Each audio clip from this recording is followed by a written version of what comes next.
안녕하세요. 오늘은 영어 장문 학습에 대한 부분에 대해서 잠시 이야기를 드리고자 합니다. 네. 제가 이제 엄마표 관리를 하면서 가장 많은 스트레스와 가장 많은 고민을 했던 부분의 영역입니다.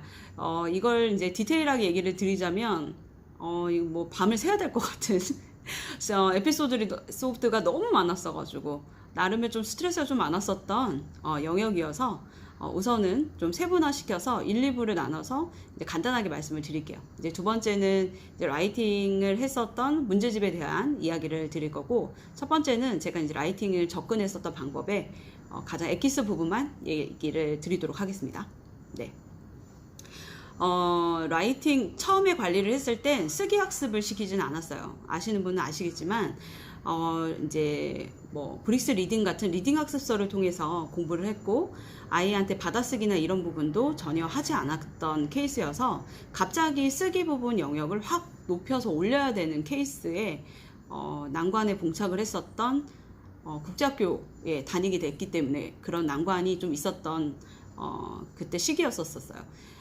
그 전에 이제 한국을 잠깐 한 달 만에 짐을 싸들고 왔었던 걸 이야기 드렸었잖아요. 근데 한국에 이제 들어갔다 나오면서 그 전에 한 달 살기를 했을 때는 몽키아라 안에 영어 한국인 원장님이 관리를 하시는 영어 학원을 다녔었어요.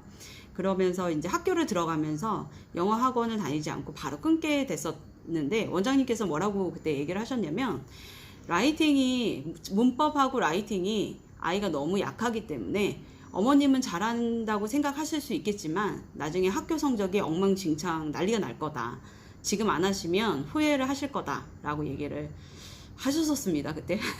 저는 근데 무시를 하고 그만뒀습니다. 왜냐면 이제 국제학교를 다닐 거고, 상당히 고학년 학습으로 들어가는 것도 아니고 학습이 많이 처지지 않을 거라고 예상을 했어요. 왜냐면 아이가 책을 워낙 좋아했고, 영어책을 좋아했고, 이제 리딩서나 이런 학습을 할 땐 크게 문제가 없기 때문에 제가 보기에는 라이팅이라는 영역이 상당히 오랫동안 걸리는 부분 중에 하나잖아요. 수학이면 연산이 한 번에 되지 않는 것처럼 쓰기 학습도 정말 한 번에 될 수 있는 영역이 아니기 때문에 전 아이에게 시간이 좀 정말 더 많이 필요한 시기다. 왜냐면 한국에선 초등학교 2학년 아이가 솔직히 작문을 하면 얼마나 많이 늘겠어요. 그죠?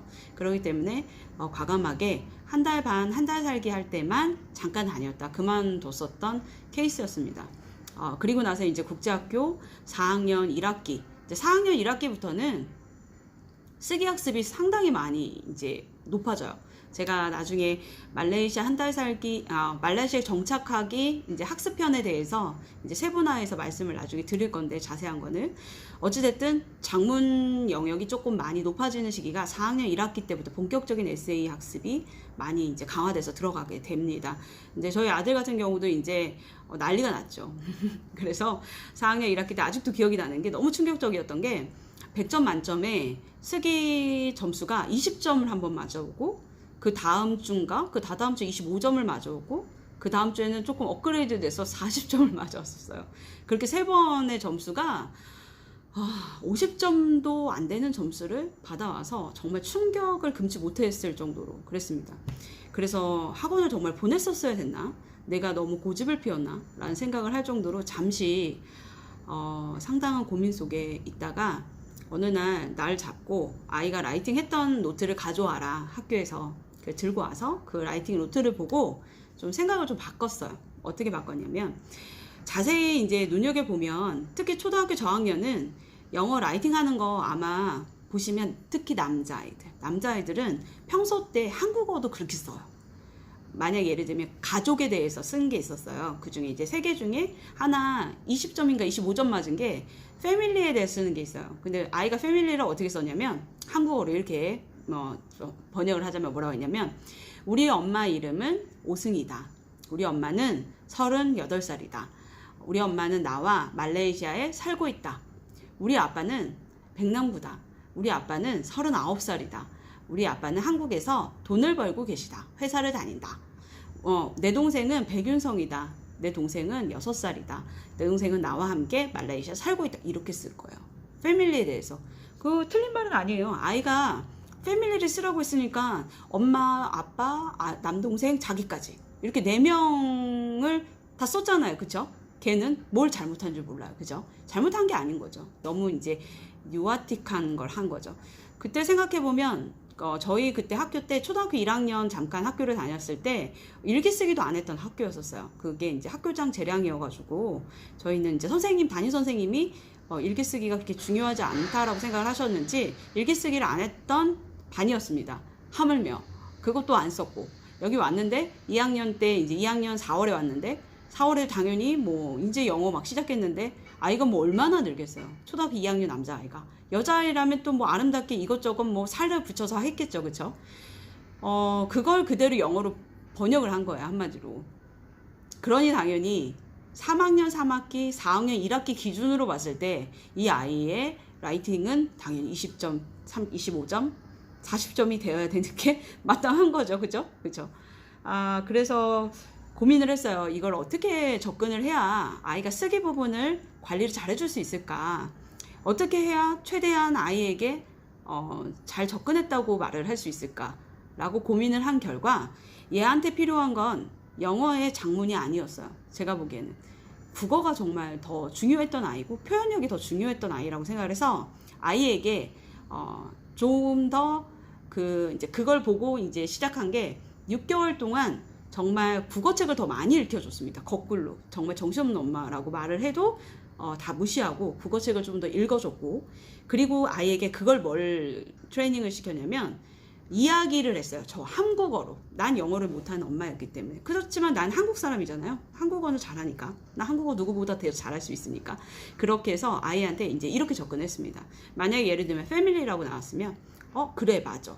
너가 그렇게 말한 것처럼 엄마랑 아빠랑 남동생이랑 이렇게 너까지 4명이 살아. 그치? 근데 너가 이렇게 같이 살았을 때 가장 행복했던 순간이 언제였었어? 그때 대만에서 놀러 갔었던 때가 자기가 제일 행복했었대요. 그래? 그러면 우리 그거에 대해서 한번 이야기를 한번 해볼까? 대만에서 뭘 했었는데 너가 그렇게 좋았었어? 그랬구나. 이러면서 그런 식으로 접근을 했어요. 동생이 그러면 동생은 너는 네가 봤을 때 동생이 어떻게 생겼어? 너의 동생은 어떻게 키가 어떻고 얼굴은 어떻게 생기고 너 동생은 성격이 어떤 것 같아? 넌 그래서 동생이 좋아 안 좋아?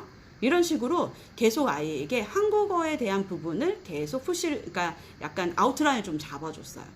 그리고 나서 아이가 술술 얘기를 할 거란 말이죠. 대부분의 아이들은 그렇게 정확하게 물어본 거에 대한 답은 잘 하거든요.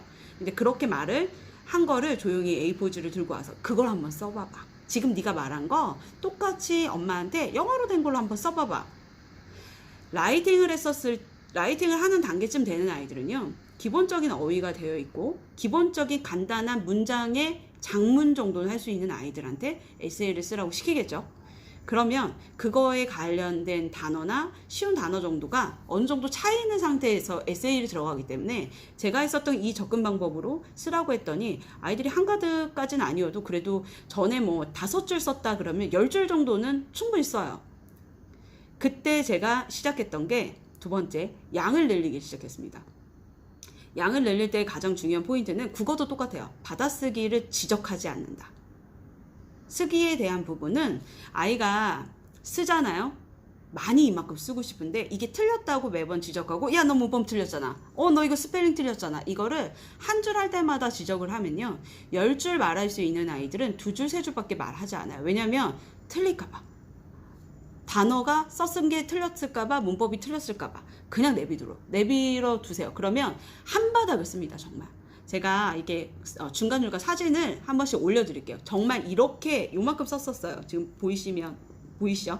근데 지금 아이가 한 반년도 아니에요. 한 3개월 정도에서 5개월 정도 지났을 때는 보이시나요? 2배에서 3배 이상이 갑자기 늘었어요. 이게 1년 후 모습이 아니고요. 3개월에서 5개월 후 모습입니다. 제가 예전에 블로그 했던 걸 찾아보니까 그렇더라고요. 그렇게 무조건 주저리 쓰게끔 시킵니다.